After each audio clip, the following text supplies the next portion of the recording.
Assalamualaikum warahmatullahi wabarakatuh. Di sini kami dari kelompok 3 akan mempresentasikan chapter 12 tugas sistem pengadaan yang berjudul Purchasing and Supply Chain Analysis, Tools and Technique. Boleh di next. Di sini ada anggota kelompok kami yaitu ada Fahri dan Nurul Salsabila, Airafal Mulyanto, saya sendiri, kemudian ada Rai Arya Jembar. Oke, langsung aja nomor pertama. Mengapa kurva pembelajaran terutama berlaku untuk tenaga kerja langsung dan bukan tenaga kerja tidak langsung? Kurva pembelajaran lebih berlaku untuk tenaga kerja langsung daripada tenaga kerja tidak langsung karena repetitive tasks. Pekerja langsung sering melakukan tugas yang sama berulang kali, jadi mereka bisa semakin cepat dan efisien. Pekerja tidak langsung biasanya melakukan tugas yang lebih bervariasi, jadi mereka tidak mendapat manfaat yang sama dari pengulangan. Kemudian ada measurement of performance. Kinerja pekerja langsung lebih mudah diukur, misalnya berapa jam kerja dan berapa banyak yang dihasilkan.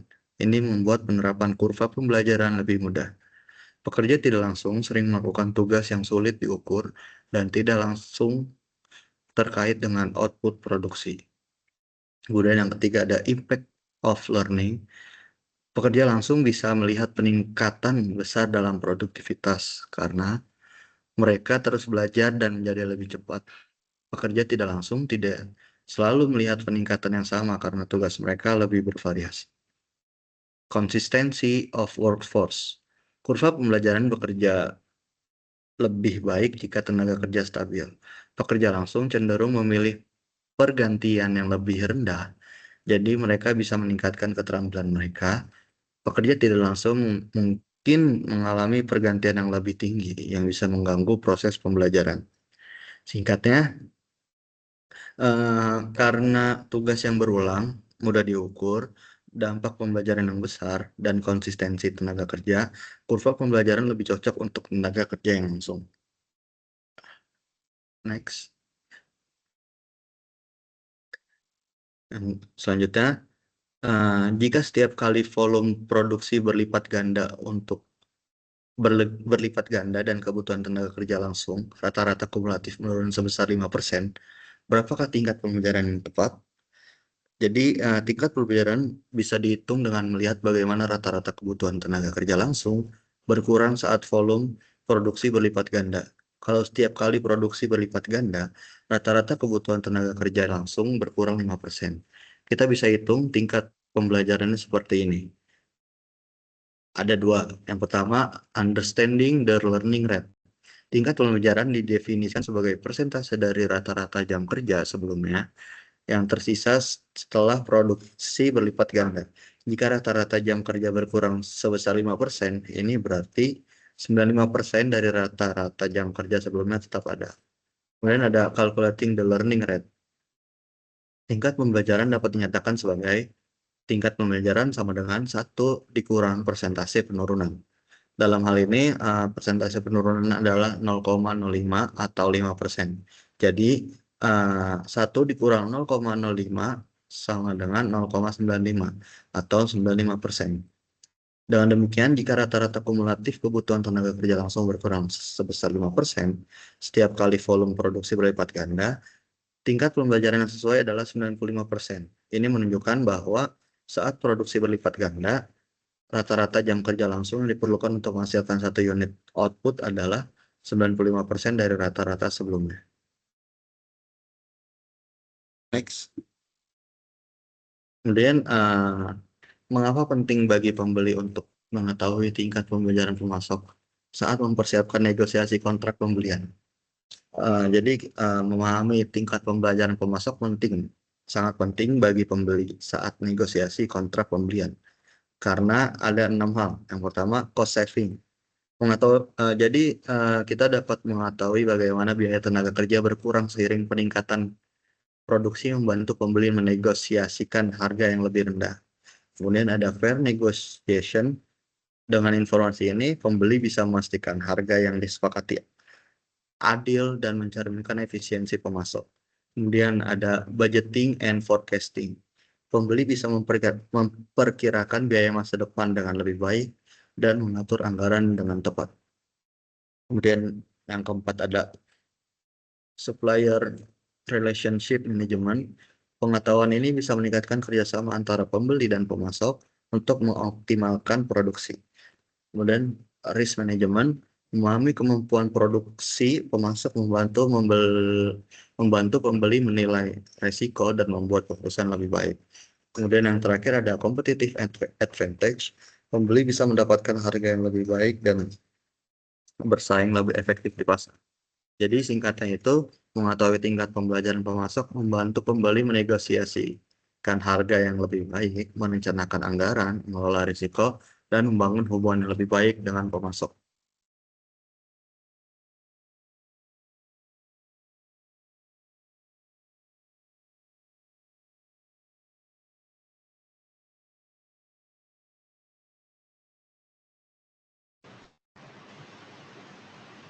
Baik, selanjutnya ada untuk pembahasan selanjutnya ada apakah menurutmu menurut kita pembelajaran di perusahaan sama di manufaktur berbeda atau tidak? Nah, di sini saya akan menjelaskan pembelajaran yang ada di perusahaan dan manufaktur.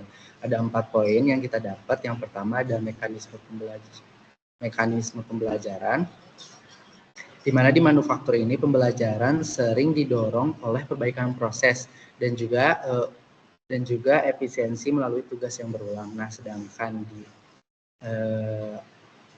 sedangkan di perusahaan lebih ke manajemen pengetahuannya yang dibantu oleh para profesional untuk berbagi wawasannya. Yang kedua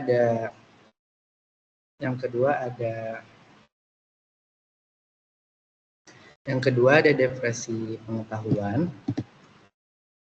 di mana di manufaktur pengetahuan bisa terdepresi karena faktor seperti tingkat penggantian karyawan yang tinggi dan spesialis tugasnya. Dan untuk di perusahaan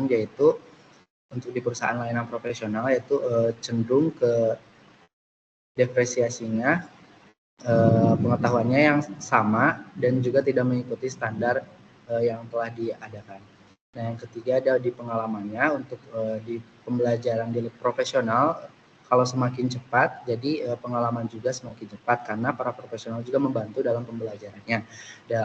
Dan untuk di manufaktur sendiri, pengalaman juga sangat berperan karena pembelajarannya juga berbentuk linear dan proses produksinya sesuai dengan yang ditentukan.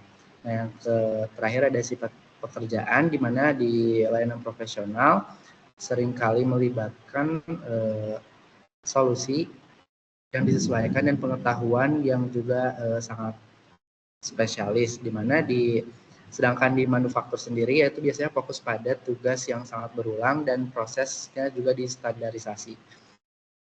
Oke, jadi untuk kedua sektor ini sama-sama mendapatkan manfaat dari pembelajaran, mekanisme sifat pekerjaan dan dampak pengalaman berbeda secara signifikan, yang mengarah juga pada dinamika pembelajaran yang berbeda antara perusahaan layanan profesional dan organisasi manufaktur sendiri. Selanjutnya ada mengenai konsep nilai dan juga contohnya. Nah, yang pertama ada fungsionalitas sama biaya, di mana nilai ditentukan oleh seberapa naik produk atau layanan memenuhi kebutuhan pelanggan dibandingkan dengan biayanya. Yang kedua ada peningkatan berkelanjutan, yaitu analisis nilai. Di sini yaitu proses berkelanjutan untuk meningkatkan produk dan juga layanannya. Terus yang terakhir ada fokus pada pelanggan, di mana diusahakan untuk memahami kebutuhan dan preferensi pelanggannya juga sangat penting untuk dianalisis nilainya. Selanjutnya ada contoh yang harus perusahaan dapat meningkatkan nilainya. Yang pertama desain ulang produk. Nah, di sini mengidentifikasi fitur yang tidak esensial dan mengurangi biaya produksi tanpa mengorbankan kualitas. Yang kedua ada peningkatan proses, di mana mengidentifikasi ketidakefisienan dalam proses internal dan mengurangi biaya melalui teknik manufaktur ramping atau otomatisasi. Yang terakhir ada layanan pelanggan yang ditingkatkan, di mana meningkatkan interaksi dengan pelanggan untuk meningkatkan kepuasan dan loyalitasnya.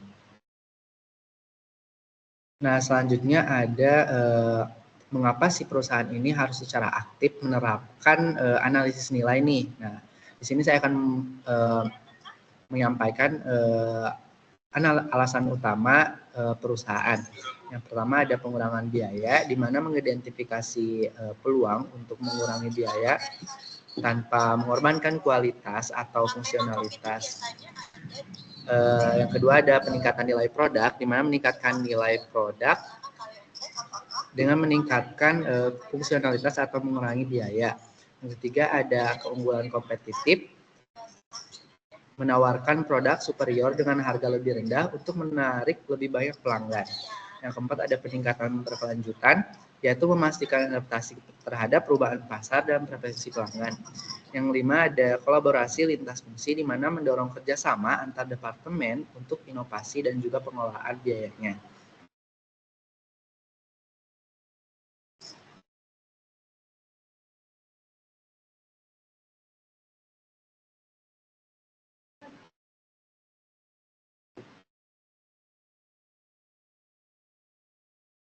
Baik, selanjutnya, di sini asumsikan Anda adalah pemimpin dari sebuah tim analisis nilai, kemudian diskusikan bagaimana Anda akan melakukan mengidentifikasi peluang analisis nilai. Yang pertama, Anda dapat melakukan pembentukan tim, di mana membentuk tim lintas fungsi dengan anggota dari berbagai departemen. Kemudian mengumpulkan informasi, yaitu dengan mengumpulkan data tentang produk atau layanan yang akan dianalisis lebih lanjut. Kemudian memahami fungsi, yaitu dengan mengidentifikasi fungsi utama dan sekunder dari produk atau layanan. Kemudian brainstorming, kita harus melakukan sesi brainstorming untuk menghasilkan ide-ide perbaikan yang ingin kita ambil. Kemudian menganalisis ide, yaitu dengan mengevaluasi dan memprioritaskan ide-ide berdasarkan kelayakan dan potensi nilai. Kemudian yang keenam, mengembangkan rencana. Selanjutnya, setelah kita menganalisis ide mana yang akan kita ambil, kita akan membuat rencana implementasi yang rinci dan dapatkan persetujuan manajemen terlebih dahulu. Kemudian kita harus melaksanakan serta memantau, yaitu melaksanakan perubahan, memantau kemajuan, dan selalu mendokumentasikan setiap prosesnya hingga hasil. Boleh di next? Kemudian perbedaan utama antara pengerjaan proyek dibandingkan dengan pekerjaan umum di kebanyakan lingkungan pembelian. Yang pertama ada tujuan dan ruang lingkup. Yang pertama pada proyek itu memiliki tujuan spesifik dan ruang lingkup yang jelas. Seringkali dengan hasil akhir yang unik, proyek biasanya bersifat sementara dengan awal dan akhir yang ditentukan. Kemudian untuk pekerjaan umum, lebih rutin dan berulang, yaitu dengan fokus pada pemeliharaan operasi sehari-hari dan pemenuhan kebutuhan pembelian yang berkelanjutan. Dan kedua, ada waktu dan jadwal, yaitu di mana di proyek, itu memiliki jadwal yang ketat dengan tenggat waktu yang harus dipenuhi. Manajemen waktu sangat penting untuk memastikan proyek selesai tepat waktunya. Sementara untuk pekerjaan umum, lebih fleksibel dalam hal waktu, yaitu dengan tugas-tugas yang dapat diselesaikan secara berkelanjutan tanpa tenggat waktu yang ketat. Kemudian selanjutnya ada sumber daya, yaitu di proyek seringkali membutuhkan alokasi sumber daya khusus, termasuk anggaran, tenaga kerja, dan peralatan yang didedikasikan untuk proyek tersebut. Untuk pekerjaan umum, menggunakan sumber daya yang ada dalam operasi sehari-hari dengan alokasi yang lebih stabil dan terencana. Untuk manajemen resiko sendiri, di proyek itu memerlukan identifikasi dan manajemen resiko yang lebih intensif. Karena apa? Karena sifatnya yang cenderung unik dan seringkali kompleks. Sementara di pekerjaan umum, resiko lebih mudah diprediksi dan kelola karena sifatnya yang rutin dan berulang. Kemudian ada pengukuran kinerja, yaitu di proyek kinerja diukur berdasarkan pencapaian tujuan proyek, kepatuhan terhadap jadwal, dan anggaran. Sementara di pekerjaan umum, kinerja diukur berdasarkan efisiensi operasional dan pemenuhan kebutuhan pembelian secara berkelanjutan. Kemudian ada kolaborasi. Mohon maaf, ada pendekatan manajemen di proyek menggunakan pendekatan manajemen proyek seperti Gantt chart, Critical Path Method atau CPM, dan Program Evaluation and Review Technique atau PRT. Dengan memahami perbedaan ini, tim pembelian dapat lebih efektif dalam mengelola proyek dan pekerjaan umum, serta memastikan bahwa setiap tugas yang diselesaikan dengan cara yang paling efisien dan efektif. Boleh di next? Nah, secara umum, apakah Anda percaya bahwa tuntutan dan tanggung jawab yang dibebankan kepada manajer proyek atau proyek manajer membuat mereka lebih berharga bagi organisasi? Mengapa atau mengapa jika tidak? Nah, secara umum, tuntutan dan tanggung jawab yang dibebankan kepada manajer proyek memang dapat membuat mereka lebih berharga bagi organisasi. Di sini saya memberikan 4 alasan. Yang pertama yaitu pengelolaan sumber daya yang efektif. Manajer proyek bertanggung jawab untuk mengelola sumber daya secara efektif, termasuk anggaran, tenaga kerja, dan waktu yang seperti saya sebutkan sebelumnya. Kemampuan mereka untuk mengoptimalisasikan penggunaan sumber daya ini dapat menghasilkan efisiensi dan penghematan biaya yang signifikan bagi organisasi. Yang kedua, ada pencapaian tujuan strategis, yaitu proyek seringkali terkait dengan inisiatif strategis yang penting bagi pertumbuhan dan keberlanjutan organisasi. Manajemen proyek yang berhasil dapat memastikan bahwa proyek-proyek ini diselesaikan tepat waktu dan sesuai anggaran, sehingga mendukung pencapaian tujuan strategis organisasi tersebut. Kemudian manajemen risiko. Manajemen proyek memiliki keterampilan dalam mengidentifikasi, menganalisis, dan mengelola risiko yang dapat mempengaruhi keberhasilan proyek. Kemampuan ini sangat berharga. Karena apa? Karena membantu organisasi menghindari atau memitigasi potensi masalah yang dapat mengganggu operasi atau merugikan finansial. Kemudian yang terakhir ada kolaborasi dan komunikasi. Manajer proyek seringkali berperan sebagai penghubung antara berbagai departemen dan pemangku kepentingan. Kemampuan mereka untuk memfasilitasi komunikasi yang efektif dan kolaborasi antar tim dapat meningkatkan koordinasi dan sinergi dalam organisasi. Kesimpulannya mungkin secara keseluruhan manajer proyek itu yang efektif dapat memberikan kontribusi yang signifikan terhadap keberhasilan dan daya saing organisasi. Tanggung jawab mereka dalam mengelola proyek dengan baik, mengoptimalkan sumber daya, dan memastikan pencapaian tujuan strategis membuat mereka menjadi aset yang berharga dalam suatu organisasi. Boleh next? Nah, selanjutnya ada kebutuhan manajemen proyek. Di sini kita bakal ngebahas kapan pengguna paling mungkin menggunakan Gantt chart untuk manajemen proyek atau kapan mereka cenderung menggunakan critical path atau metode jalur kritis atau PRT atau yang disebut dengan evaluasi dan peninjauan program teknik. Nah, untuk bagian Gantt atau Gantt chart itu tuh penggunaannya paling sering digunakan untuk proyek yang memerlukan visualisasi jadwal dan kemajuan tugas secara sederhana. Biasanya ini digunakan untuk proyek dengan tugas yang jelas dan terdefinisi. Kemudian ada pemantauan kemajuan, komunikasi dengan tim. Kemudian yang kedua ada metode jalur kritis atau Critical Path Method (CPM). Itu digunakan untuk mengidentifikasi tugas-tugas yang paling penting yang menentukan durasi total proyek. Kapan digunakan? Itu yang pertama biasanya di proyek kompleks dengan banyak tugas yang saling bergantung. Misalnya, ketika proyek memiliki banyak tugas yang saling bergantung dan penting untuk mengetahui tugas mana yang tidak boleh terhambat. Kemudian pengelolaan waktu yang ketat, itu untuk memastikan bahwa proyek selesai tepat waktu dengan mengidentifikasi dan mengelola jalur kritis. Kemudian juga ada optimalisasi sumber daya. Kemudian PRT atau evaluasi dan peninjauan program teknik atau bisa disebut program evaluation and review teknik itu digunakan untuk proyek yang memiliki ketidakpastian yang cukup tinggi dalam estimasi waktu penyelesaian tugas. Biasanya PRT itu digunakan di proyek yang ketidakpastiannya tinggi, seperti tadi keterangannya, ketika waktu penyelesaian tugasnya itu sulit diprediksi dan ada banyak variabilitas. Kemudian perencanaan proyek yang detail. Untuk mengidentifikasi kemungkinan waktu penyelesaian proyek, itu tuh biasanya dengan menggunakan 3 estimasi waktu, optimis, pesimis, dan paling mungkin. Kemudian analisis resiko, di mana untuk mengidentifikasi dan mengelola resiko yang terkait dengan ketidakpastian dalam jadwal proyek tersebut. Boleh di next. Baik, sekian presentasi dari kelompok 3. Mohon maaf apabila dalam penyampaian materi terdapat beberapa kesalahan kata. Saya akhiri. Wassalamualaikum warahmatullahi wabarakatuh. Terima kasih.